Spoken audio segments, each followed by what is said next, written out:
is 6:45. Today we begin the first full week with the sequester in effect. Congress gets back to work on the budget crisis today. Congressman Randy Forbes of Chesapeake joins us now live before he heads back to Washington. And Congressman, good morning and thank you for joining us.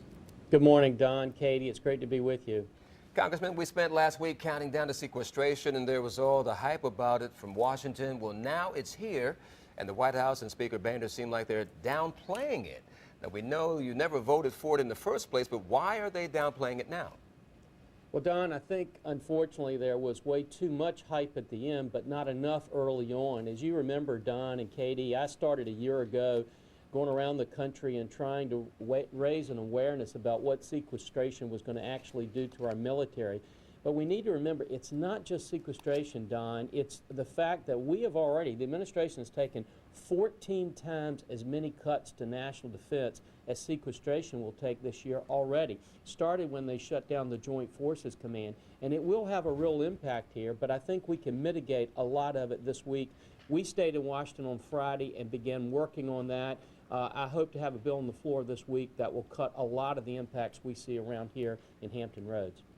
Now, Congressman, we reported earlier this morning about this House GOP plan to get $7 billion back to the Pentagon for operations and maintenance. You're on the House Armed Services Committee, so what can you tell us about this plan?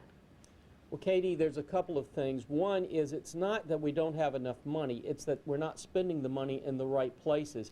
As you know, even with sequestration, the White House will have $15 billion more to spend this year than they had last year. And what we're hearing from the Navy and some of our individuals at the Pentagon is the fact that sequestration hits them because it's an arbitrary across-the-board cut as opposed to putting the dollars in the right pots.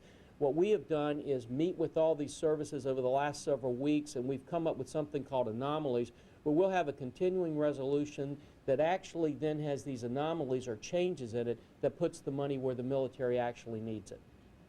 Congressman, obviously in our area, the biggest concern is about defense spending. We're following your effort last week to reverse the sequester for the Department of Defense. Well, now we're hearing that the idea could be back this week. What are your hopes for that, and what are the chances it could pass? Don, I think that the biggest chance we have, and I'm really optimistic this week that we will get that continuing resolution that I mentioned just a few moments ago with the anomalies that will make the changes to the most severe impacts we have in our area.